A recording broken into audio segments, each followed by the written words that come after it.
Bon, bon. Pire intro. Bref, on se retrouve aujourd'hui dans une nouvelle vidéo qui fait suite, mais c'est une vidéo du même style, une vidéo histoire qui va être un petit peu longue comme la vidéo sur l'épopée d'Oriana. Donc aujourd'hui on est reparti pour une histoire de ce type. Donc là c'est quand même radicalement différent, c'est toujours un peu dans le style historique. Donc voilà, du coup ça vient de ce livre qui s'appelle Le Sourire Bâillonné. Donc c'est vraiment un livre très intéressant, très consistant. Et donc si vous voulez tous les détails, etc., et bien je vous conseille bien entendu de le lire parce que tous les détails viennent ici. Et puis là on va bien sûr zapper, beaucoup de détails, etc., pour aller à l'essentiel et pour, comme je l'ai dit, que la vidéo ne dure pas 8h30. Bon écoutez, on va commencer sans plus tarder. Pour commencer, on se met dans la peau de Li Heng. Alors attention, tous les noms, que ce soit le nom des personnes, que ce soit le nom des villes, je suis absolument pas sûr de la prononciation. Donc pour se mettre dans le contexte, on se met dans la peau alors on se met pas vraiment dans la peau de Li Heng, mais c'est le récit de Li Heng que je vais vous raconter là. Donc on se situe à Phnom Penh. Alors je sais pas du tout, voilà, si ça se dit bien, etc. Mais voilà, il a 6 ans à ce moment-là. À ce moment-là, on est en 1970 et Li il est tout ça. On va dire Li à chaque fois tourne la vidéo, ça va être beaucoup plus simple. Donc Li est tranquillement en cours lorsque à un moment il voit passer des convois militaires, des chars, des hélicoptères, etc. Donc forcément il se dit qu'est-ce qui se passe? Donc à partir de là, Li il a 6 ans, il comprend pas trop ce qui se passe, etc. Vu que ses parents eux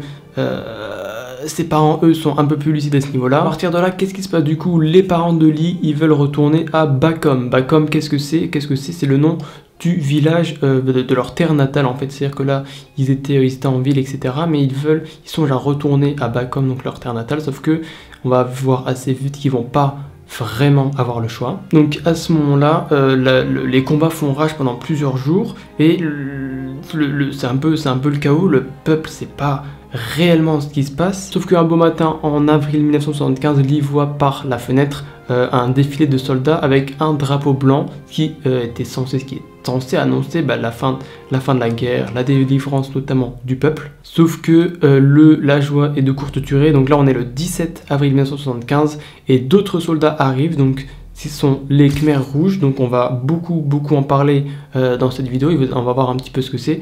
Et donc là, ça va être terrible puisque c'est des soldats qui vont massacrer des familges entières. Donc à cet instant, c'est le régime de Lankar qui se met en place. Donc petit à petit, qu'est-ce que c'est, comment il procède, etc. Et du coup, qui va ordonner à toutes les familles de partir pendant une durée plus ou moins déterminée avant de revenir. Donc à partir de ce moment-là, toutes les familles doivent partir, c'est pas vraiment par plaisir, c'est sous les menaces des soldats. Donc tout le monde fait ses affaires, nourriture, argent, etc. Sauf que à ce moment-là, l'argent n'a absolument plus aucune valeur, mais ils ne le savent pas encore. Donc là, qu'est-ce qu'il en est un petit peu? Les Khmers rouges, ils ordonnent à tous les habitants de quitter la ville parce qu'ils disent que des bombardements vont avoir lieu sur la ville. Sauf que le temps passe, il n'y a toujours aucun bombardement. Bon, du coup, à partir de là, Li et sa famille, ils quittent la ville, il y a beaucoup de monde, c'est un peu la couille, etc.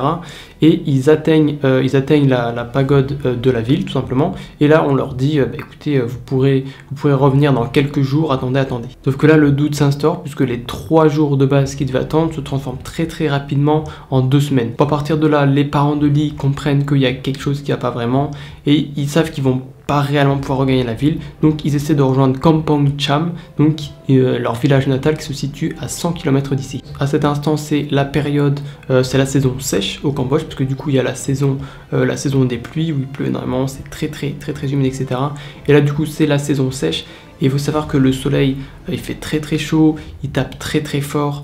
Le sol est très aride, donc du coup la plupart se déplacent en fait pieds nus. La terre, ils doivent beaucoup marcher et la terre est très douloureuse pour leurs pieds meurtris, qui va leur causer des plaies, etc.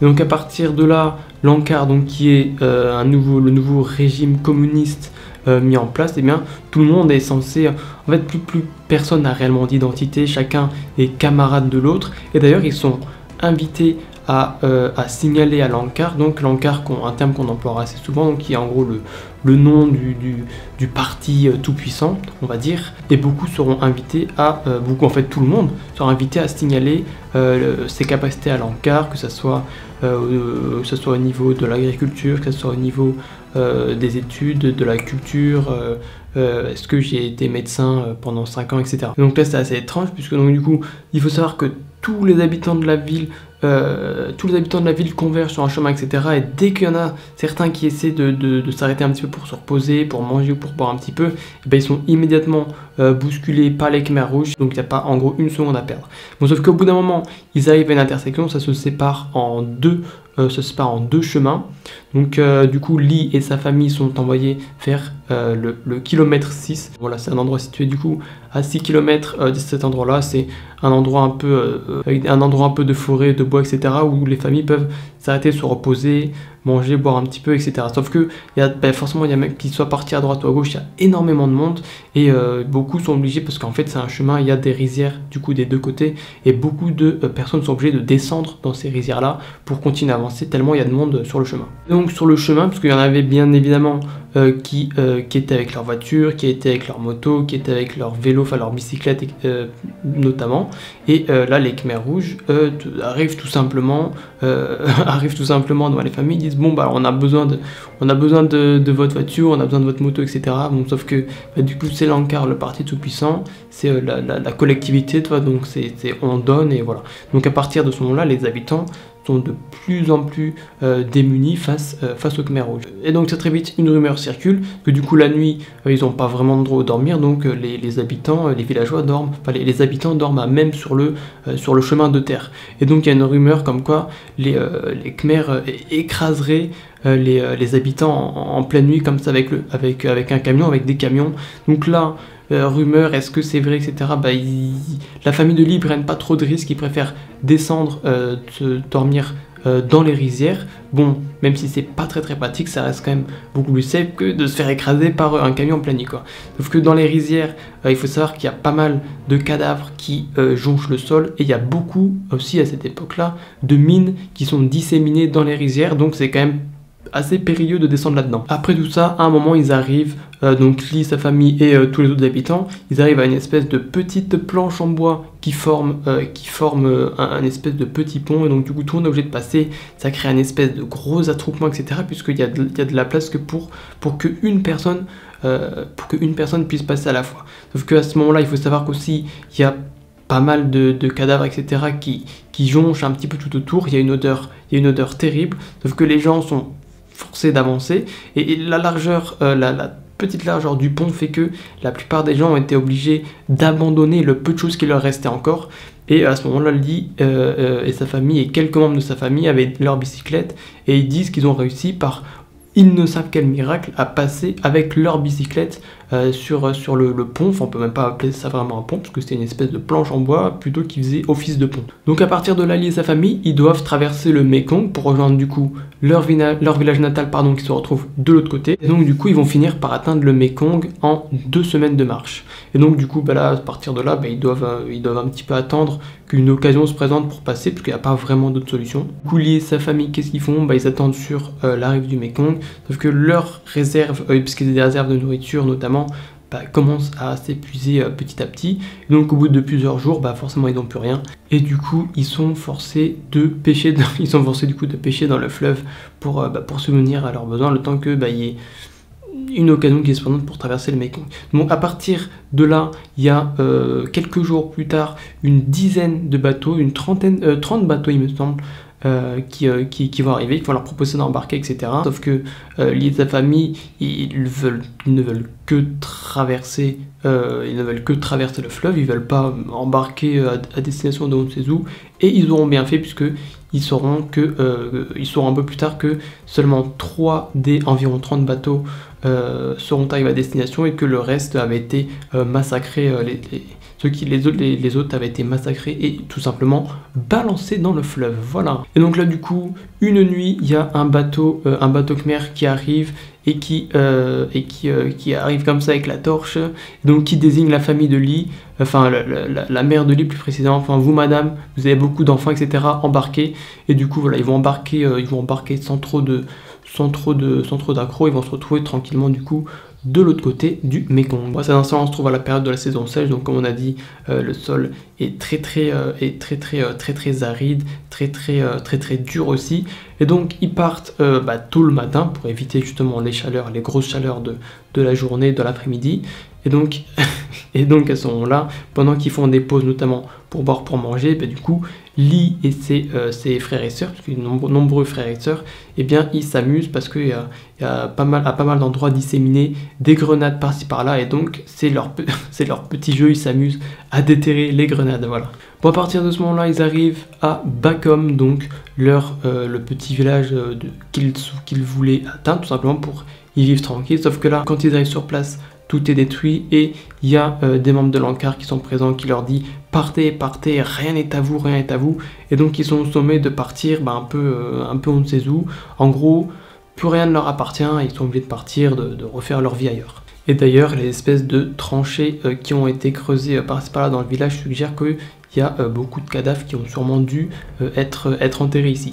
Bon, du coup, ils s'en vont, ils n'ont pas vraiment le choix, et ils veulent aller à une tente de Lee qui habite donc à quelques kilomètres d'ici, à Amplefire. C'est un petit village qui s'appelle Amplefire. Donc il faut savoir que là-bas, tout se passe bien pendant en réalité plutôt un bon moment, sauf qu'à partir de 1976, la pression, il va y avoir une sorte de pression mise par l'Ankar qui va tout simplement mettre fin à cette espèce de climat de bienveillance. Comme on l'avait déjà abordé plus tôt, l'Ankar, c'est donc en fait le parti communiste qui se cachait sous ce nom-là, et qui va donc en fait faire comprendre petit à petit au peuple que tout leur appartient en fait. À partir de là, il y a des Kroms, ça s'écrit K-R-O-M-S. Donc c'est des espèces de groupes en fait qui regroupent à peu près une quinzaine de familles, en gros avec un chef à la tête.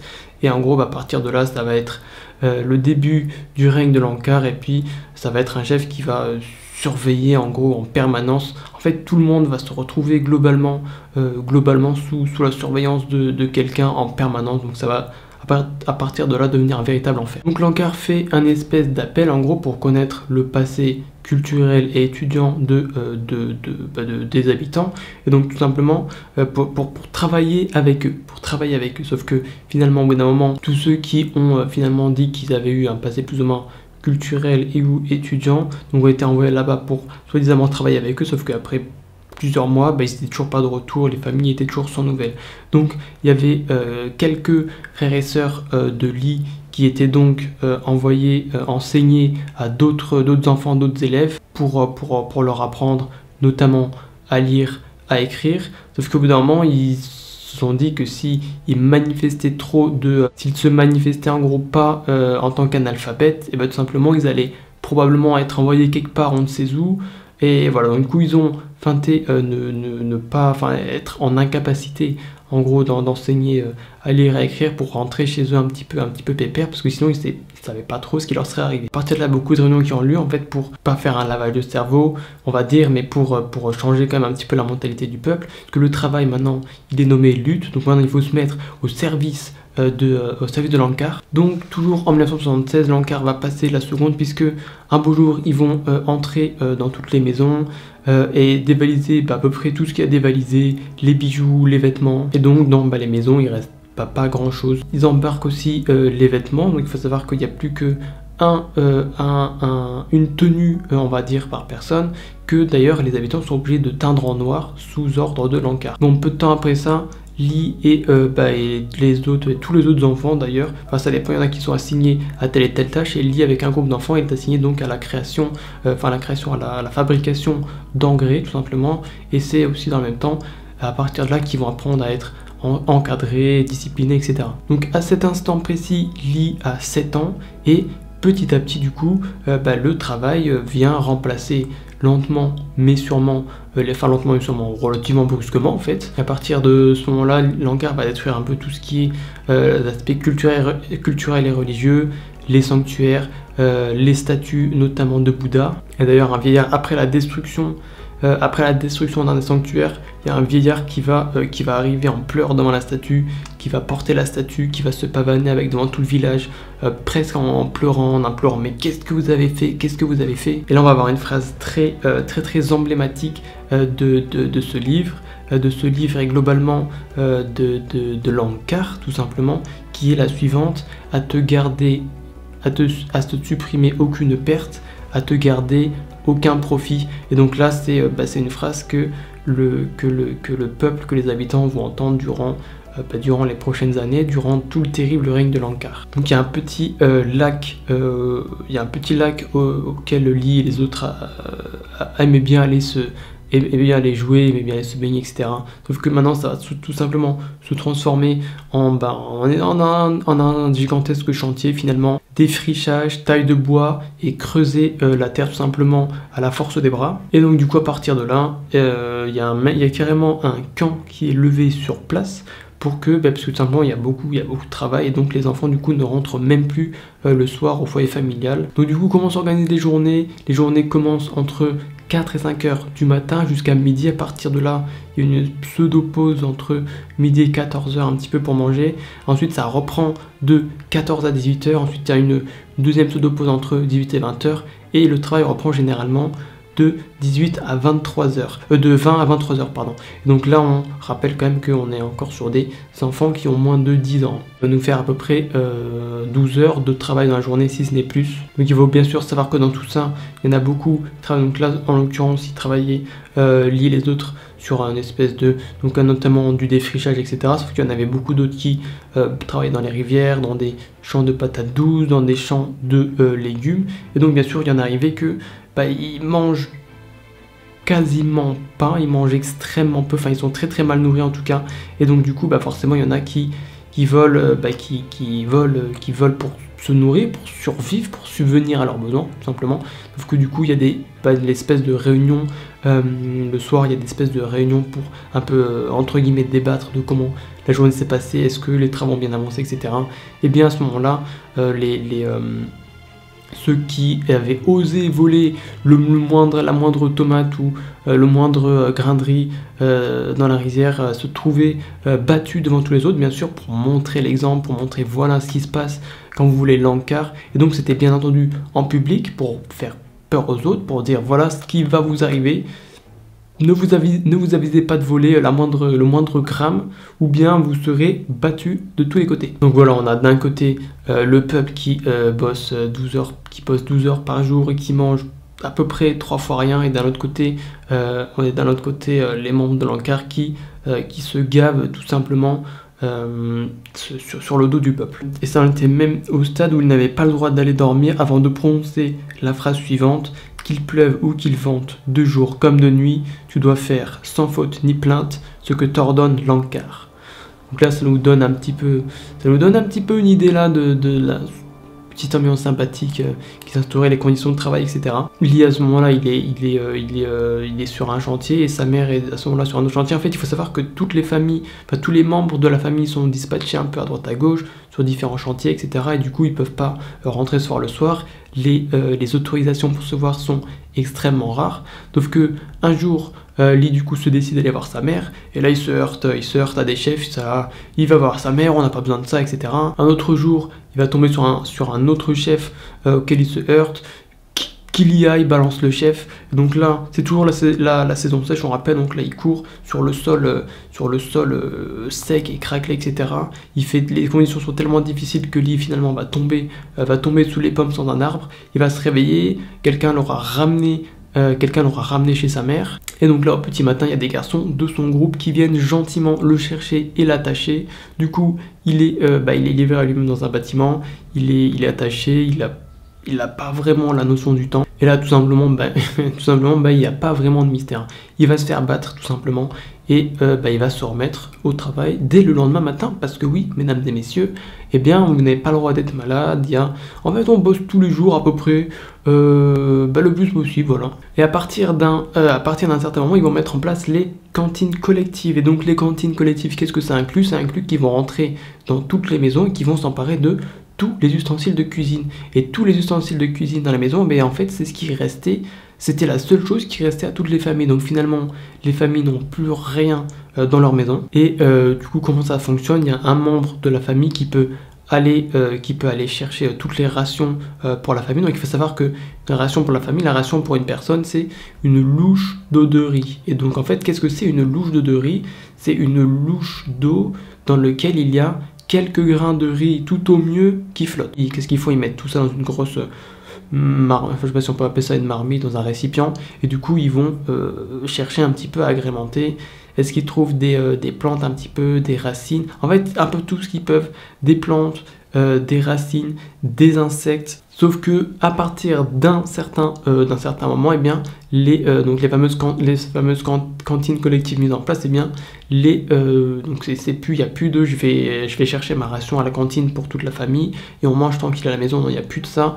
Maintenant tout le monde est obligé de se rendre aux cantines collectives pour y manger là-bas. Et donc du coup ça fait que c'est impossible de rajouter, s'ils veulent rajouter des racines ou des insectes ou des animaux qu'ils ont trouvés, etc. C'est plus possible, puisque de toute façon tout ça c'est considéré comme appartenant à l'encart, et si vous le prenez c'est que c'est tout simplement du vol, donc vous allez être battu en public. Donc et bien tout ça c'est même plus possible. Là, il y a certaines choses aussi qui sont assez répugnantes, on peut le dire, parce que du coup ils s'étaient emparés de tout. C'était emparé de tous les ustensiles, etc. dans toutes les maisons. Il faut savoir qu'il y avait même, ils étaient même emparés des bols qui contenaient, des bols et des pots qui contenaient les cendres de leurs ancêtres, et il arrivait que, parce qu'en fait, ils avaient que leur cuillère, ils ont leur cuillère, et c'est tout. Tous les pots, tous les bols sont entretenus, sont stockés, sont stockés dans les cantines collectives. Donc quand vous arriviez, eh bien, il était possible que vous mangiez dans le bol qui est contenu des cendres de vos parents ou de vos grands-parents par exemple. C'était très très charmant. À partir de là, vous doutez bien là, avec les rations auxquelles les familles ont droit, c'est pas le top. Il y a beaucoup la famille qui s'instaure, la faim, les côtes apparentes, les chutes de cheveux notamment. Et donc à partir de là, en gros le message c'est tout appartient à tout le monde, sauf que tout le monde c'est l'encart, donc finalement tout appartient à l'encart. Tout est bien qui finit bien, c'est un cercle vertueux en fait finalement. Bon, une fois de plus, Lee va tenter d'aller voir sa mère sans autorisation. Donc pas de chance, encore une fois, il y a des chefs qui vont lui tomber dessus. Donc là il va être emmené, il va être ligoté, donc attaché. Et donc qu'est-ce qu'ils font? Ils attendent, c'est une petite technique très très sympathique, ils attendent que leur victime soit en situation de fatigue extrême pour le battre, et donc ensuite ils le laissent croupir un petit peu comme ça, et là donc Lee il est à moitié sonné, il est pris de vertige, etc., de fièvre aussi, et donc pas de pitié tout simplement de la part des membres de l'encart, etc., et bien il le jette au petit matin directement dans les rizières, direction le travail. Voilà. Dans la foulée au passage, il y a des mariages forcés qui sont organisés. Donc c'est un jour où il y a combien, 15 mariages, 15 ou 30 mariages d'un coup, il me semble, je sais plus exactement. Et il y en a forcément qui s'opposent, qui sont pas d'accord, et bien ceux-là sont immédiatement supprimés, voilà, sans sommation, on n'entend plus parler du jour au lendemain. Et donc du coup, dans la foulée, avec toutes ces conditions extrêmement difficiles, la famine qui touche tout le monde, les familles qui sont complètement disséminées, parce que c'était aussi là l'un des buts de l'encart, c'était de disséminer, de fractionner tout le monde, histoire peut-être d'avoir plus de prise, on ne sait pas exactement. Pas forcément, il y en avait beaucoup qui cédaient à la tentation, qui allaient se pendre du coup dans la forêt. Et sauf que du coup les autres qui passaient, tous ceux qui allaient travailler tout simplement le matin tranquillement, et bien en passant dans la forêt, et bien leur tête se cognait tout simplement aux pieds de ceux qui venaient de se pendre, que ce soit la veille ou les jours d'avant. Et donc l'encart leur disait gentiment, c'est vous qui allez vous en occuper. Voilà, donc ils devaient s'occuper de ceux qui venaient de sauter à la vie tout simplement, que ce soit les jours ou les semaines d'avant. Et encore pire, un beau jour, du coup Lee et ses camarades sont tranquillement en train de bosser sur un chantier, et sauf qu'il y avait un endroit avec des arbres fruitiers, donc bien sûr Lee et ses camarades étaient très fiers d'aller là-bas, parce qu'on le rappelle qu'ils étaient à peu près littéralement en train de mourir de faim en fait. Donc du coup ils y allaient là-bas, et il y avait leur chef qui était au courant, mais qui fermait les yeux un petit peu, on va dire, voilà, donc il les laissait faire. Sauf qu'à un moment, Lee monte sur l'une des branches d'un des arbres, et va sauter et atterrir dans un espèce de truc un peu mou, il comprend pas trop ce que c'est, sauf qu'à ce moment-là, il comprend que c'était de la terre qui venait fraîchement d'être retournée en fait, puisque c'était tout simplement une fosse à cadavre. Voilà, donc Lee venait de sauter sur la surface d'une fosse à cadavre, et donc là il y a une espèce d'odeur infâme qui se répand, et du coup Lee et les autres ils sont complètement paniqués, ils courent vers le chef, etc. Et puis voilà, donc voilà hein, le genre de choses qui pouvaient se passer. Donc en l'an 1977, toutes les familles, mais comme on l'a dit un petit peu avant, toutes les familles sont littéralement brisées, etc. Et il faut savoir d'ailleurs qu'aussi, il y a des bœufs qui travaillent notamment dans les champs, etc. Et il faut savoir même qu'ils sont quelque part mieux traités que les habitants, que les villageois. Tout simplement, c'est les habitants, les villageois qui doivent fournir beaucoup plus d'efforts pour tout simplement que les bœufs puissent se reposer, notamment quitte à travailler encore plus longtemps dans la nuit. Donc voilà, du coup il faut savoir que le moindre soupçon, la moindre pseudo-dénonciation pouvait mener à la disparition entière d'une famille. Donc, il faut savoir que en fait à un moment il y a un petit garçon qui est revenu en sang on ne sait pas trop où en fait, et finalement il a raconté que avec sa famille ils avaient été emmenés devant des trous, devant des fosses. Et donc du coup ce qui se passait c'est qu'il se faisait assommer, enfin il se faisait tuer en fait juste en face, juste devant leur trou, devant l'espèce de fosse. Donc du coup il mourait, il tombait directement dans les fosses. Sauf que du coup le petit qui était revenu du village, il avait été seulement assommé, et du coup il avait attendu la tombée de la nuit pour revenir au village. Du coup on va dire que rien n'est trop beau, et du coup le petit garçon qui avait survécu à ça se fit dénoncer au chef, et tout simplement il disparut et on ne le revit tout simplement jamais. Donc c'est quelque chose qui est important de dire, qu'il est important de préciser, c'est qu'il y a certains chefs eux-mêmes qui disparaissent, parce que je vais citer les paroles de Lee, que personne ne devait en avoir trop vu ni trop entendu. Donc pour un matin, pour une raison un peu inconnue, est-ce qu'ils avaient volé quelque chose, etc. Je ne sais pas exactement, mais il se trouve qu'il y avait trois hommes du coup qui, donc comme je dis, je sais plus exactement ce qu'ils ont fait, mais ils se sont retrouvés attachés du coup en public, et ils ont versé, en gros ils se sont retrouvés avec la tête recouverte d'essence, et pas le reste du corps, hein, c'est important de le préciser. Et donc du coup ils vont se faire littéralement carboniser la tête. Donc après ils sont menés à Sang, alors ça s'écrit S2ANG, donc est-ce que ça veut dire, est-ce que c'est pas comme par hasard ça s'appelle comme ça. Et donc du coup ils sont menés à cet endroit à Sang, ça se prononce comme ça, Sang je pense, et voilà, c'est une espèce d'hôpital, en fait c'est ce qu'ils appellent, plus ou moins une espèce d'hôpital qui est en réalité beaucoup plus proche d'une prison que d'un hôpital. On en reparlera un petit peu plus tard. Mais il faut savoir aussi qu'il y a une espèce de liste dite d'épuration. Alors qu'est-ce que c'est qu'une liste, la fameuse liste d'épuration?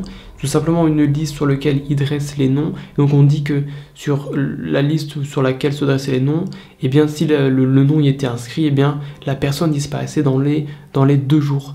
Donc voilà, donc tout ça c'était pourquoi? C'était tout simplement pour éviter un espèce de... ils mettaient les noms entre guillemets dangereux pour éviter tout mouvement de rébellion, etc. Il faut d'ailleurs aussi savoir qu'il y avait des enfants qui étaient servis entre guillemets d'espions pour aller écouter aux portes, tout simplement pour épier les conversations, pour savoir s'il y en avait peut-être qui complotaient contre l'Ankar, etc. Sauf qu'un soir, il y a à l'approche d'une maison, l'Ankar avait pensé à tout sauf à ce petit détail, les chiens qui arrivent et qui hurlent, etc. Et donc du coup forcément ça donne l'alerte, et la rumeur s'est répandue extrêmement vite, les murs ont des oreilles, etc. Donc chacun faisait très attention à ce qu'il disait. Il faut savoir qu'ils envoyaient aussi à peu près dans tous les petits villages, donc notamment celui de Lee, ils envoyaient des Khmers rouges, entre guillemets en civil. Donc qu'est-ce qu'ils faisaient? Ils arrivaient, ils demandaient est-ce que tout se passe bien ici, est-ce que vous mangez bien, etc. Et vous avez plutôt intérêt à répondre par la positive, parce que sinon ceux qui ne répondaient pas par la négative disparaissaient plus ou moins dans des circonstances étranges, et ou étaient torturés on ne sait où. Et donc là on est à l'instant où Lee il est toujours en train de, comme on avait dit, c'était le tout premier travail auquel il avait été affecté à la préparation d'engrais. Donc là Lee à partir de ce moment-là c'est devenu un véritable expert, sauf que il y a aussi des petits imprévus, on va dire. Il se trouve que en gros hein, il piétine plus ou moins dans les excréments pour faire cet engrais, sauf que aussi il y a des moments où il y a des espèces en fait de nids de termites qui vont tout simplement être un véritable supplice. Il faut savoir qu'à ce moment-là les conditions sont toujours difficiles, les gens bossent globalement entre 4 et 23 heures avec seulement 2 heures pour les repas. À ce moment les gens qui bossent sur les chantiers sont tellement exténués qu'ils n'ont même pas la force de se doucher, de se laver tout simplement le soir. Et donc du coup, pour subvenir à tous ses besoins, parce que bah, c'est toujours une grosse période de famine. On rappelle que c'est le repas, le repas des habitants, c'est tout simplement une louche de riz, donc c'est-à-dire une louche avec de l'eau qui ne contient que quelques grains de riz. Donc voilà ce que c'est. Donc il y a 2 louches comme ça par personne et par repas. Donc en fait c'est de l'eau quoi, pour faire un petit récapitulatif. Donc au final, les gens sont obligés de trouver, quand ils travaillent, peu importe tout ce qui leur passe sous la main, des criquets, des grenouilles, etc., etc. Ils sont obligés de se contenter de ça pour manger, pour survivre. Et donc sauf un beau jour, il y a le chef du village qui va vanter donc, le chef Lankar globalement, mais par le biais du chef du village qui va vanter les champs de coton avec des superbes conditions de vie, des superbes conditions de travail, etc. Bon, sauf qu'à ce moment-là, on ne le sait pas encore, on nous le dit plus tard, mais tout simplement, c'était un convoi qui, en fait, c'était basé sur le volontariat.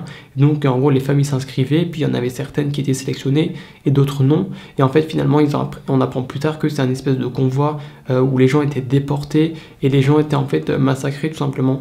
Donc voilà. Donc, finalement, Lee et sa famille, ils n'ont jamais été sélectionnés et tant mieux pour eux, tout simplement parce que ils ont évité le pire. Et un jour d'ailleurs, c'était sur un chantier de travail, il y a un garçon qui s'est fait attacher tout simplement, qui s'est fait attacher gentiment tout simplement à un cheval, donc qui est parti au galop, il s'est fait projeter, etc. dans tous les sens, et au final la corde a fini par lâcher, il s'est retrouvé projeté dans les rizières, et alors je sais plus ce qu'il avait fait exactement à la base, entre guillemets, pour mériter ça, mais finalement il va finir massacré tout simplement par les chefs sur place. Donc là, un jour, Jay Chief, donc c'est un ami, c'était une amie à la famille de Lee tout simplement, elle entend que son fils va être emmené, etc. Donc elle a essayé de faire un peu tout ce qu'elle pouvait pour le sauver, de là prenez-moi à la place de mon fils, etc.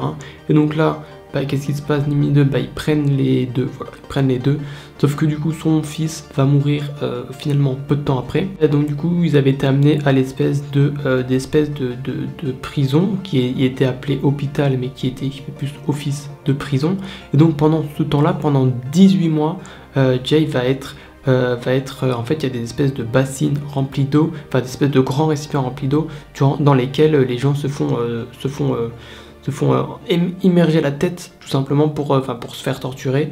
Et Jay raconte que faisait partie, son travail là-bas c'était tout simplement de remplir les bassines d'eau qui servaient donc à torturer les gens. Et donc à 18 mois, elle a passé 18 mois là-bas, et on raconte du coup, Lee raconte qu'elle revient un jour au village, donc 18 mois plus tard, complètement méconnaissable, avec des cicatrices de partout, des coups de fouet, des bleus, elle revient totalement méconnaissable de la prison. Et elle explique d'ailleurs dans cette prison qu'il y avait des espèces de fosses creusées donc jusqu'à 30 mètres qui accueillaient gentiment des cadavres tous les jours. Et un peu plus tard, Pon, donc je sais pas si ça se dit Pon ou Pon, c'est donc l'un des grands frères de Lee, qui est donc inscrit sur l'espèce de liste fatidique, etc., avec notamment l'un des fils des voisins. Donc à ce moment-là, Pon, qu'est-ce qu'il fait? Il va demander à ses parents quel est le mieux à faire, etc. Est-ce qu'il devrait fuir? Parce que du coup, vous savez que quand notre nom était inscrit sur la liste, on était voué à une mort quasiment certaine. Donc Pon, qu'est-ce qu'il fait? Il va demander à ses parents, qu'est-ce que je fais, quel est le mieux à faire? Donc ses parents lui disent, écoute, si tu fuis, ils vont prendre toute la famille. Et elle lui dit, écoute, tu auras peut-être une chance, tu auras peut-être un espoir. Donc du coup, pendant plusieurs jours, Lee, il avait pas de réponse à ces questions, il n'était pas du tout tenu informé. Il part chercher sa mère sur un des chantiers. Sa mère et l'un de ses frères qui sont larmoyants, enfin les larmes aux yeux. Lee, il a pas mis très très longtemps à comprendre, mais en gros, sa mère lui annonce qu'ils ont perdu son frère Pon, tout simplement, qui en fait avait été emmené à l'espèce de prison. Et en fait, qu'est-ce qui s'est passé ce jour-là? Il se trouve qu'il avait été emmené, et en fait, il y a une espèce de fil, c'est plusieurs. Il y avait un soldat en début de file et un soldat en fin de file. Entre les deux, il y a les différents prisonniers qui étaient envoyés là-bas. Et donc, il faut savoir que Pon, il était lui à la fin de la file. Et donc, du coup, les deux cartes sont armées. Et là, ils se sont dit, Pon, entre guillemets, foutu pour foutu, il s'est dit qu'il allait tenter quelque chose. au soldat qui se trouvait derrière lui, donc à la fin de la file. Le soldat à l'avant s'est rendu compte trop rapidement qu'il tentait quelque chose, etc. Et du coup, il s'est fait poignarder et il s'est fait tuer là-bas, tout simplement dans la prison. Du coup, Fal, c'était une ancienne amie de la famille de Lee qui va du coup ce soir trancher elle-même le coup de Pond, du coup le frère de Lee. Lee témoigne d'ailleurs, ils ont tranché ton cou mais n'ont pas réussi à te courber la tête. Il faut savoir que Jay, donc la femme qui avait perdu son fils, l'amie un peu de la famille, elle aussi été tuée ce soir-là. Donc il faut savoir à ce moment-là que du coup la mère de Lee, forcément elle vient de perdre son fils, etc. Elle est en pleurs et en larmes, etc. Donc du coup elle se fait frapper, elle se fait sermonner, etc. en mode pleurer. Leur argument c'est quoi? C'est pleurer un ennemi de l'encart, c'est se rendre ennemi soi-même. Donc voilà un peu la superbe logique de l'encart. Donc il faut savoir qu'un beau jour, enfin un beau jour, oui je reviens, il faut savoir qu'un jour il y avait du coup l'un des oncles de Lee qui bossait sur un chantier tout simplement, et que donc c'était ce jour-là particulièrement difficile les conditions. Donc les hommes et les bœufs qui bossaient ensemble étaient complètement exténués, et donc à ce moment-là du coup c'était l'oncle de Lee, parce que le bœuf n'avançait plus, donc c'était compliqué, voilà, c'était assez compliqué ce jour-là, et donc il lui a donné une espèce de petite tape pour lui dire en gros allez vas-y on avance, on reprend, etc. Et les chefs n'ont pas du tout aimé ça, ils se sont emparés de lui, ils l'ont torturé, etc. Enfin heureusement pour lui il n'en est pas mort ce jour-là, parce qu'effectivement la moindre petite chose pouvait mener à la mort. Donc là mort belote, hein, les chantiers s'enchaînent jusqu'à 23 h. Donc que ce soit à la lueur de la lune ou parfois s'il n'y a pas la lumière de la lune, à la lueur des brasiers. À la lueur des brasiers tout simplement, avec des jolis chants révolutionnaires de l'encart. C'est lui qui nous protège, qui nous nourrit, etc. etc. Donc là, bonne nouvelle, l'état des moissons est bien avancé et l'encart décide d'offrir à son peuple bien-aimé, à son peuple chéri, du riz gluant sucré. Donc ça, le riz gluant sucré, c'est un plat très apprécié là-bas au Cambodge. Donc du coup ils doivent aller chercher leur ration à la cantine, sauf que ce jour-là le père de Lee est malade. Donc du coup qu'est-ce qui se passe? Son père peut pas du tout se déplacer. Son père lui dit écoute, va chercher ma ration, va me chercher, parce que son père il apprécie beaucoup le sucre en plus. Il dit ça, son père va chercher ma ration à la cantine, etc. Et donc à ce moment-là du coup Lee arrive en face. À ce moment-là il y a une espèce de déferlement de haine. Ils disent mais si dis à ton père de venir chercher, ton père il sait pas que quand on est malade, on mange pas, etc. Donc que des choses comme ça. Et donc du coup finalement ton père il va quand même essayer de venir, il va sortir de la maison mais il pouvait à peine se déplacer, il s'écroule à peine quelques dizaines de mètres plus loin, et Lee va tomber sur lui, il était à moitié inconscient sur le bord du chemin, et finalement il y a quand même l'un des chefs qui l'aide à se lever, il pouvait même pas marcher, et qui le ramène tout simplement chez lui. Donc là c'est tout simplement la fin pour le père de Lee, qui va s'éteindre sur les dernières prières de sa mère. Tout simplement à la mort de leur père, notamment les trois sœurs de Lee, donc voulaient aller voir leur père tout simplement, et leur demande tout simplement était refusée, mais finalement à force d'insister, ils étaient là, mais à quoi ça va servir, est-ce que ça va le faire revenir, etc. Finalement elles ont incité, ils ont finalement accepté qu'elles aillent voir leur père, tout simplement à condition que l'une d'entre elles reste quand même au travail. Et donc après ça, Lee se retrouve affecté donc dans des rizières, sauf que Lee, ça le travaille à l'intérieur, etc. parce que tout simplement c'est à cause de ses grains, parce que son père il était mort de faim tout simplement, enfin mort de la famine, etc. Et Lee ça le démangeait, ça bouillonnait à l'intérieur, parce que tout simplement il se retrouve affecté là où ce dont son père avait été privé finalement. Et donc il faut savoir aussi que dans les rizières il y a des petits poissons, etc. notamment même des petits crabes, et finalement Lee avec leur groupe ils vont mettre en place, etc., des petits stratagèmes pour arriver à envoler par-ci par-là, mais on le rappelle, tout appartient à l'encart, donc il fallait faire ça bien, pas n'importe comment, histoire de pas se faire attraper, quoi. Donc ça arrivait régulièrement à Lee d'aller voler du paddy tout simplement dans les rizières, etc. Sauf qu'un petit matin, malheureusement, il se croyait seul, et sauf que finalement il était surveillé, et puis il va se retrouver, bon bien sûr la classique, il va se retrouver attaché, ligoté, puis battu. Et une fois même avec leur groupe, une fois Lee avec son groupe, il s'était servi dans les rizières tout simplement. Donc du coup, il pensait que ça allait bien se passer, etc. Et finalement, le soir, à l'espèce de réunion, les chefs ont commencé à parler d'ennemis du peuple, etc., de voleurs. Finalement, ils avaient été repérés d'une manière ou d'une autre, et finalement, ils se sont retrouvés une fois de plus battus en public. Ils ont même dû retourner bosser dans la rizière pour la nuit. Une fois, Lee et sa mère étaient donc partis retrouver l'un de leurs oncles, bien sûr, ils n'avaient pas d'autorisation.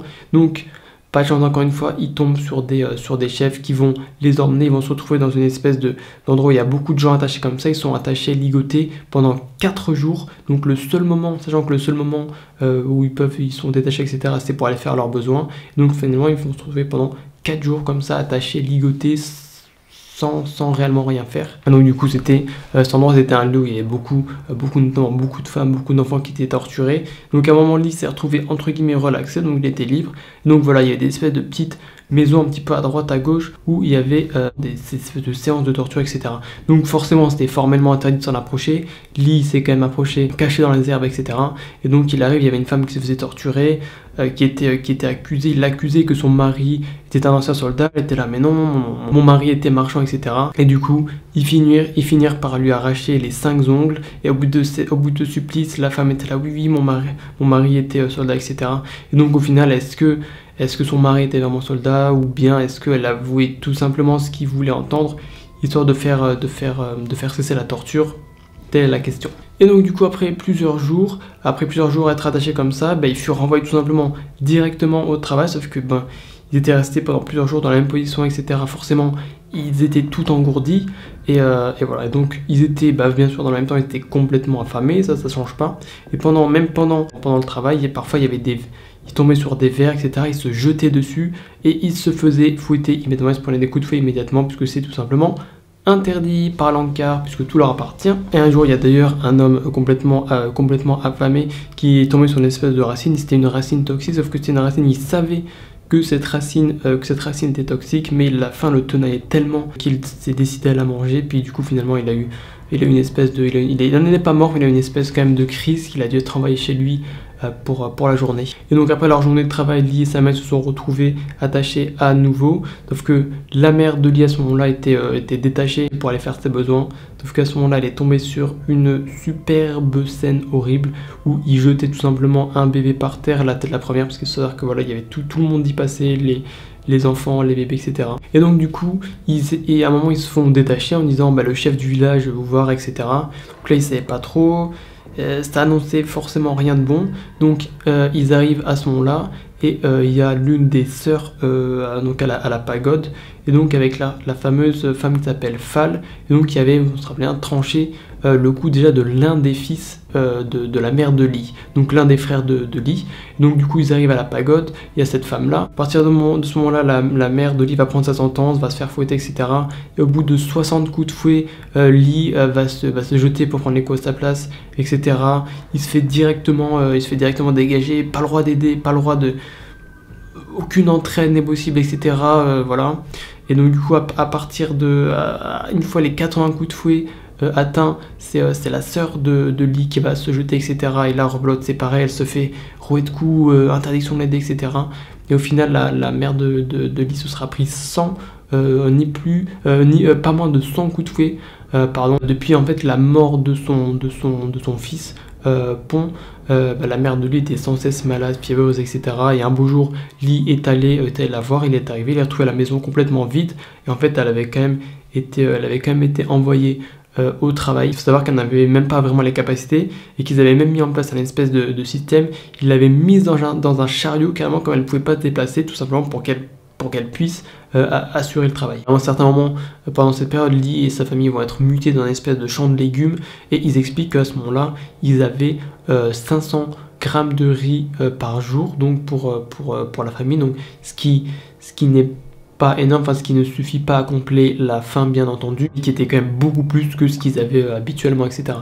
Donc ils expliquent qu'en volant un petit peu à droite à gauche, en trouvant des compléments à droite à gauche, donc ils sont restés pendant un mois dans ce champ et qu'ils ont pu à peu près convenablement manger pendant ce mois-ci, etc. Et que c'était quand même un mois relativement heureux pour leur famille. Un autre jour, il va tout simplement aller voir chez sa mère, qui lui dit écoute, Lee, j'ai faim, il faut que je mange quelque chose, etc.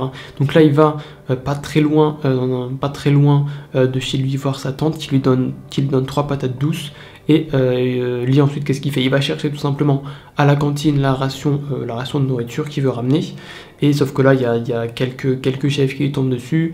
Donc là il se dit, il comprend bien, etc., que c'était par rapport aux patates douces. Et du coup il se retrouve enfermé avec l'un de ses frères Tai, qui avait été enfermé lui aussi, paraît-il avait volé des patates douces. Et donc du coup Tai fut battu ce jour-là, bien évidemment, pour avoir été accusé d'avoir volé des patates douces, qui n'était en fait même pas le cas d'ailleurs. Et du coup bien sûr Lee, son tour était venu à lui aussi. Il y avait même l'un de ses amis qui se faisait battre, etc., avec lui, qui hurlait, etc. Et Lee lui disait ne crie pas, ne hurle pas, parce que ça leur donne envie de frapper plus fort, etc. Et du coup Lee, après s'être battu, ils l'ont laissé un petit peu comme ça croupir par terre, pro au vertige, à la fièvre, etc. Et au final, eh bien entendu, ils lui ont ordonné d'aller, une fois qu'ils l'ont détaché au petit matin, de retourner bosser tranquillement comme si rien n'était. Et donc ensuite on revient encore une fois à la saison sèche, et là il y a de très gros travaux que les familles redoutent un petit peu, parce que notamment déjà c'est très dur physiquement notamment, et ensuite puisque toutes les familles sont encore à niveau fractionné, dispatchées un petit peu partout, donc ça brise encore un peu plus les familles. Donc là pour cette petite partie du récit, Lee va du coup laisser la parole un petit peu à sa grande sœur Kang. Donc à cet instant là les chefs promettaient un retour à la maison une fois par mois, donc pour pouvoir voir leur famille, etc. Sauf que bien sûr il n'en était rien, et qui plus est il fallait dormir à la Belle Étoile. Il y avait aucun campement, etc., encore moins de lit, donc les conditions étaient difficiles. Et attention, accrochez-vous bien, les conditions de travail étaient les suivantes: de 3h à 23h, donc avec seulement 2 heures de pause par jour, ce qui fait donc, si on fait le calcul, 18 heures de travail par jour. Et donc là on nous explique que donc il y avait plusieurs chantiers, mais celui-ci c'était un remblai de 20 mètres de haut qu'il fallait tout simplement détruire. Rien que c'est un remblai de 20 mètres de haut. Et donc du coup ils expliquent qu'il y en a beaucoup qui sont morts sur ces chantiers, mais néanmoins ils étaient quand même bien nourris, puisqu'ils avaient tous les jours du riz avec du poisson séché. Donc pour une fois ils étaient relativement bien nourris. Il expliquait aussi que les cabanes étaient équipées à l'électricité, et donc que ça permettait la lumière attirer tout simplement les insectes, et ça leur permettait de faire un super petit complément pour les repas. Et donc un beau jour, Lee est rentré à la maison, il voyait pas sa mère, et il est demandé, ils l'ont dit que sa mère avait été transférée sur un chantier à 70 km d'ici. Donc ni une ni deux, qu'est-ce qu'il fait?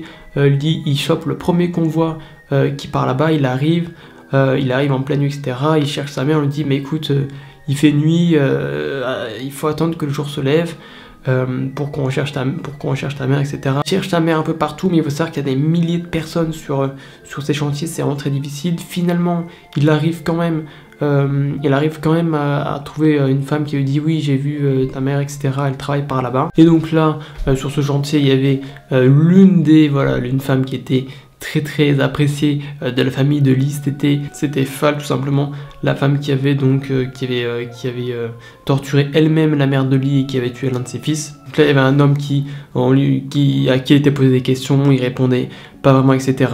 Et donc là il s'est tout simplement fait trancher l'oreille, qui s'est fait enfourner, alors tenez-vous bien, il s'est fait enfourner son oreille dans la bouche, il s'est fait ordonner, on lui disait mâche, en gros on lui ordonnait de mâcher sa propre oreille, etc.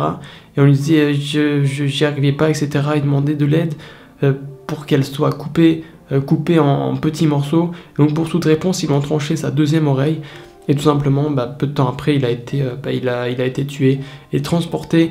Ça c'est le petit détail de Lee. Il a été transporté dans un drap blanc qui est très rapidement devenu écarlate. Et donc en fait finalement il s'agissait étonnamment d'un Khmer rouge qui ne supportait pas l'éloignement avec sa famille. Donc du coup il allait voir sans autorisation, etc. Et donc là il est allé voir son chef, il s'est pas douté, parce qu'ils étaient plutôt en bon terme, etc. Il s'est pas douté, et à l'instant où il lui a annoncé, il l'a directement attaché et dénoncé. C'est comme ça qu'il en est arrivé là. Et donc là on arrive à la période de la préparation des rizières. Donc là les réserves sont basses et la faim se fait cruellement sentir. Donc là Lee nous dit que ses amis en gros mangent des araignées, parce que du coup on est au Cambodge, c'est tout tropical, etc. Donc du coup il y a des grosses araignées, et donc Lee explique que ses amis manger des grosses araignées que Lee lui arrivait pas du tout. Et donc il avait trouvé une espèce de stratégie. Il enroulait, on va dire, l'araignée, enfin l'araignée dans deux feuilles, qu'il mangeait, qu'il avalait directement sans mâcher, parce que sinon il n'y arrivait pas du tout. Et d'ailleurs, à cause de cette malnutrition, il y a la varicelle qui va faire son apparition. Donc dans son groupe de 15 garçons, finalement, Lee sera donc atteint de la varicelle avec 14 autres garçons, et finalement c'est le seul qui survivra parmi les 15, grâce notamment à une leçon de sa mère qui allait creuser dans la forêt, qui trouvait une espèce de petits coquillages, de petits crustacés, qui mélangeaient avec de l'eau. Il fallait s'enduire le corps en permanence. Et il y avait aussi la technique, la stratégie de s'enrober dans des espèces de feuilles de bananier pour éviter le contact du coton avec les plaies, qui était très très très douloureux. Donc finalement, grâce aux soins de sa mère, il a été jugé apte à être envoyé au travail. Et donc là, du coup, il était de retour à la fabrication des engrais, sauf que le fait de patauger dans l'escrime en longueur de journée infectait joyeusement ses plaies, donc c'était pas vraiment la joie. Et donc avec l'envergure du chantier, forcément il restait dormir sur place, et on avait certains qui dormaient directement à même le sol. Il y avait de la terre, des petits cailloux qui se logeaient dans les plaies, donc il fallait les retirer, il fallait mettre du temps à les retirer patiemment le matin. Et même un matin, il y a un des chefs qui a réveillé tout le monde assez brusquement, etc. pour aller au travail, avec à peu près aucune pitié. Il a arraché la chemise d'un des enfants, donc on rappelle qu'il y avait la varicelle et qu'il y avait toutes les croûtes et tout le sang et toute la peau. Donc il a tiré la chemise d'un coup, et ça à peu près tout arraché. Donc voilà, je vous laisse faire une petite image. Donc là on se retrouve à ce moment-là à la récolte de 78, et donc là il y a une sorte de bénédiction entre guillemets pour le peuple, puisqu'il va y avoir des grosses invasions de souris et de rats, avec des rats donc qui font, que Lee nous disait, jusqu'à 5 kilos, et donc du coup qui dévastaient totalement les récoltes. Et donc l'encart exigeait d'eux qui présente au soir 10 queues de souris, donc pour preuve de leur efficacité, etc. Et donc bien sûr ça leur permettait, donc après ils pouvaient manger librement les souris ou les rats, etc. Ils devaient mettre en place des espèces de stratégies pour en venir à bout, et qu'il y avait à certains moments, dans la panique, etc., il y avait énormément de souris, de rats qui se baladaient, notamment dans les rizières et dans les champs, etc., et qu'ils avaient tout simplement à donner des coups un peu à droite à gauche pour en assommer plusieurs d'un coup. Et donc ensuite, à un moment, ce qui s'est passé, ils ont ensuite été mutés, je sais pas si on peut employer ce terme-là, mais voilà, ils ont été mutés dans une espèce de champ de patates douces. L'un des amis de Lee avait oublié tout simplement une patate douce, parce qu'en fait, ce qui se passait, c'est que les chefs arrivaient et recreusaient derrière pour être sûr qu'ils n'aient pas oublié une patate douce, parce que ce qui arrivait, c'est que des fois ils en laissaient une en terre, comme ça ils revenaient à la chercher plus tard pour pouvoir manger, etc. Et donc tout l'a accusé de on ne sait quoi. Donc le petit chef, en fait c'est un petit chef de leur âge qui a commencé à le frapper, etc. Lee s'est interposé, il y a eu une espèce de baston, etc. Lee qui sortait toute la rage un peu qu'il avait accumulée depuis ces 3 dernières années. Finalement il y a un grand chef, parce que là c'était un garçon de leur âge, on rappelle, mais c'était quand même un petit chef. Et donc là il y a un grand chef qui arrive, qui les sépare, et le soir à la réunion, donc une réunion même que Lee a nommée d'exemplaire, puisqu'ils ont dû se demander chacun pardon à contre-cœur, et il n'y a pas eu de sanctions, etc. ou quoi que ce soit. Et d'ailleurs au passage il faut notifier le fait que la plupart du temps quand ils faisaient une récidive, on va dire, eh bien ils devaient se fixer eux-mêmes leur sentence, qui à chaque fois bien évidemment était jugée trop faible, et la sentence était revue bien évidemment à la hausse. Et même un soir, il y a Lee et quatre autres doivent entre guillemets comparaître, etc. Donc ils sont attachés, ils sont ligotés pendant plusieurs heures durant, et la nuit ils sont menés avec des pelles et des bêches. Ils doivent creuser des trous de la taille d'une tombe, et tout simplement le Tola leur dit, vous allez avoir, en gros ils devaient en fait s'occuper d'un champ entier de patates douces à eux 4. Ils avaient la nuit pour faire ça. Il leur a dit, si vous y arrivez, vous vivrez.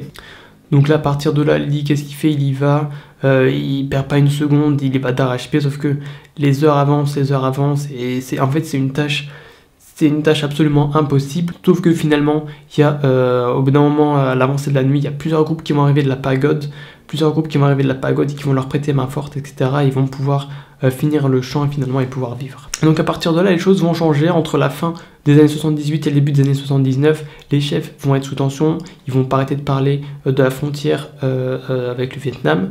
Et sauf que là, donc du coup, ils vont avoir besoin, à ce moment-là, ils vont avoir besoin de soldats. Au début, c'est basé sur le volontariat, sauf qu'ensuite, ça a très peu de succès. Finalement, ils finissent par enrôler de force. Et donc là, il y a il y a aussi également les convois qui partaient pour les fameux champs de coton qui étaient super prometteurs, etc., avec des super conditions de vie. Et du coup, leur famille a encore été repoussée jusqu'au jour où ils étaient censés partir dans ce convoi pour les fameux champs de coton, mais les événements à ce moment-là sont tellement allés vite que finalement ils y sont pas allés. Et donc c'est peu de temps après ça qu'ils ont appris finalement, comme on l'avait vu plus tôt dans la vidéo, que c'était finalement tout simplement les familles étaient menées tout simplement au massacre. Et un jour d'ailleurs, il y a une femme qui a reconnu l'un des vêtements de ses proches, parce qu'en fait, il redistribuait les vêtements des gens qui étaient tués là-bas au fameux champ de coton, il les redistribuait. Une femme qui a reconnu l'un des vêtements d'un de ses proches. Voilà, la tension monte encore, il y a des rumeurs comme quoi c'est le moment, c'est un peu la pagaille, c'est le moment de se rebeller, etc. Bon, et à partir de là, les frères de Lee annoncent que du coup, les frères de Lee qu'ils ont pu revenir à la maison, s'enfuir un peu s'éparpiller sans que les chefs puissent réellement y faire quoi que ce soit. Donc le 7 janvier 1979, c'est l'intervention vietnamienne qui aurait été planifiée dès janvier 1978. Et donc à partir de là, c'est le désordre le plus total chez les Khmers rouges et le peuple est enfin libre pour l'instant. Il va se passer quelque chose qu'on pourrait trouver d'assez étrange. Il se trouve que la mère de Lee, donc en fait il y a des Vietnamiens qui arrivent dans le village, etc., qui demandent où se trouve Phalle. Donc Phalle, on rappelle que c'est la femme qui a battu la mère de Lee et qui a tué son fils aussi. Et donc à ce moment-là, les soldats vietnamiens font irruption dans la maison, ils leur demandent où est-ce qu'elle se trouve, etc. Et donc la mère de Lee leur annonce où elle se trouve, etc. Sauf que finalement, elle leur avait donné, en fait, elle lui avait laissé assez de temps. Elle lui avait laissé assez de temps pour filer, sauf que là, Lee, il était dans une rage incontestable. Il était là, ils avaient tué, parce qu'elle avait tué son frère, elle avait torturé sa mère, etc. Durant des années, ça a été quelqu'un de très cruel, etc. Sauf que sa mère, elle était là, oui, je sais bien, etc. Sauf que elle répondait en gros que la vengeance ne leur appartenait pas. À partir de là, il reste quand même pas mal de choses à dire. Les Vietnamiens ont envahi tout le pays et la moindre personne est suspectée d'être un Khmer rouge ou du moins d'être potentiellement de mèche avec l'un des Khmer rouges. Et il y a d'ailleurs des milices qui sont créées pour protéger les villages parce qu'en fait les Khmer rouges sont un petit peu partout. Il y a des attaques qui ont lieu notamment sur les villages parfois et souvent même en fait en pleine nuit, ce qui force tout le monde, notamment Lee qui va s'engager donc à seulement 10 ans dans un groupe de milices armées pour tout simplement protéger son village. Il y aura d'ailleurs beaucoup de dénonciations et d'ailleurs même sans fondement, des dénonciations qui auront lieu sans fondement, qui vont mener donc par exemple telle personne pouvait dire mon voisin est de mèche avec un Khmer rouge, etc. Et il était immédiatement emporté sur le champ, torturé, etc. Il y avait aucune limite. Les forces vietnamiennes avaient aussi besoin de soldats, donc ils enrôlaient aussi, comme les Khmer rouges, comme le régime de Lankar, ils se sont mis aussi à enrôler de force. Mais donc à partir de là, il faut savoir que le peuple, et en fait qu'à ce moment-là, le peuple a très peu d'informations. Ils n'ont pas du tout... la guerre fait rage dans le pays et ils sont absolument pas informés. Ils n'ont aucun réel moyen d'être informés de quelle est la situation politique actuellement dans le pays. Donc jusqu'à 1983, il y a de gros travaux de déboisement qui ont lieu. Sauf qu'en fait, les lieux en fait sont truffés de mines parce que les Khmers rouges placent beaucoup de mines. Donc il y en a beaucoup. Il y a beaucoup de personnes qui meurent à cause de ça. Il y a beaucoup de personnes qui se retrouvent estropiées à cause de ça. Et aussi les conséquences écologiques. Il y a une forte diminution des pluies parce que comme moi j'avais gardé jusqu'à là, donc presque 73%, donc presque 75% de ces terres boisées et beaucoup d'espèces animales aussi qui disparaissent. Donc il se trouve à ce moment-là que c'est des chantiers très difficiles et la population se ressent comme à l'époque des Khmers rouges, utilisés avec bien sûr tout ce qui va avec, l'épuisement, la famine, les maladies. Donc comme on l'a dit un petit peu plus tôt, les Vietnamiens du coup se sont mis aussi à enrôler de force. Et donc du coup, qu'est-ce qui se passait? Donc il y avait une certaine tranche d'âge où les gens devaient partir au combat tout simplement. Du coup, donc ceux qui se trouvaient dans cette tranche d'âge, la plupart disparaissaient du jour au lendemain. Et du coup, pour pallier ça, qu'est-ce qu'ils ont fait? arrivaient directement dans les maisons, ils l'ont fait. Et donc en gros, ils arrivaient directement dans la maison, ils attachaient, ils ligotaient et ils partaient directement sur le combat sans même que les parents soient en fait informés que leurs enfants étaient enrôlés pour partir au combat. Et donc voilà, il faut savoir que les Khmers rouges du coup sont toujours retranchés dans les forêts et qu'il y a régulièrement des attaques. Les terrains sont toujours minés, donc il faut faire très attention. Et le 12 juillet 1984, Lee et sa mère vont se résigner à partir. Sauf qu'il y a énormément de difficultés, puisque d'abord ils doivent se procurer les papiers nécessaires donc pour pouvoir voyager à travers le pays. Et donc ils vont traverser pas mal de choses, notamment barbelés, barrages, camps militaires. À partir de ce moment-là, c'est très difficile parce qu'il faut beaucoup d'argent, notamment pour payer les passeurs, pour payer les militaires éventuellement qui rencontrent sur la route qui ne laissent pas passer. Donc il faut énormément d'argent et donc là leur but c'est tout simplement de rejoindre la frontière thaïlandaise. Les conditions sont difficiles, ils doivent marcher de nuit en pleine forêt, ils doivent être très vigilants, ne pas faire de bruit. Si jamais ils tombent sur la moindre militaire, ils ont intérêt à ce que ça soit des militaires qui soient corruptibles, etc. pour qu'ils puissent passer. Dans le cas contraire, c'est très incertain. Et il y a même une fois où ils passent dans un champ tout simplement. Et donc il y a une personne qui passe en premier et les personnes derrière doivent suivre exactement au pas près parce que c'est des champs truffés de mines tout simplement. Et donc ça peut virer au cauchemar, à tout moment. Ils vont passer aussi certaines nuits dans des espèces de marécages où ils doivent se séparer. Vous savez, c'est un peu comme dans les films, il y a plusieurs gardes avec des projecteurs, etc. Tout le monde doit se séparer pour se retrouver un peu plus loin au même point parce qu'ils peuvent pas avancer en même temps parce que sinon c'est trop voyant. Et d'ailleurs même finalement ils arrivent à atteindre un camp où les militaires vont malgré tout violenter les occupants du camp malgré l'interdiction des médecins des organisations humanitaires. Donc là, alors finalement là j'épargne vraiment, je raconte en 2 minutes là ce qui s'est passé sur un an. J'épargne énormément de détails, mais parce que je pense que la vidéo est déjà bien longue. Mais finalement le 10 avril, Lee, sa mère et sa petite sœur, alors je sais pas comment ça se prononce, voilà, quittent le camp le 10 avril et se retrouvent donc le 11 avril à Bangkok, donc en Thaïlande. Et donc finalement 20 jours après avoir eu les papiers nécessaires, Lee se retrouve finalement à Paris avec ses aînés Keng, Ruot ainsi que Thai. Voilà, écoutez les amis, en tout cas c'est la fin de cette petite vidéo, ouais, comme la petite vidéo. Non, j'espère en tout cas que ça vous a plu. C'était peut-être pas une vidéo très joyeuse, mais je pense que c'était une vidéo importante, intéressante à faire parce que effectivement avant de lire ce livre et tout, j'étais pas du tout au courant, etc. Historiquement, mais comme il y a énormément de choses dans le monde, bien sûr, j'étais pas au courant historiquement, etc. de ce qui s'est passé là-bas et je trouve que c'était bien de le savoir et surtout qu'en plus c'est relativement récent, c'était fini dans les années 80, c'était il y a à peine 40 ans en fait en soi et c'est vrai que c'est de se dire que ce genre de choses s'est produit il y a 40 ans, c'est complètement délirant quoi, complètement délirant. Donc voilà, je pense que c'était important de faire une petite vidéo comme ça, petite vidéo histoire, puis la vidéo de l'épopée d'Orena qui vous avait plu quand même, j'ai pris beaucoup de plaisir à faire. C'est quand même des grosses vidéos, donc ça prend beaucoup de temps à faire, que ce soit la documentation, etc. Ça prend vraiment pas mal de temps. Mais c'est des vidéos que je prends plaisir à faire quand même, et plutôt dont je suis fier, parce que c'est un but un peu éducatif aussi quelque part. C'est un but quelque part un peu éducatif et tout, et je trouve que c'est bien aussi. Peut-être que je pense que la très grande majorité des gens qui vont regarder cette vidéo n'étaient pas ou ne sont pas au courant du tout de ce qui s'est spécialement passé là-bas, ou alors du moins pas autant dans le détail. Donc voilà, c'était bien. Puis même pour moi qui savais pas avant ça, donc je trouve que c'est vraiment bien quoi.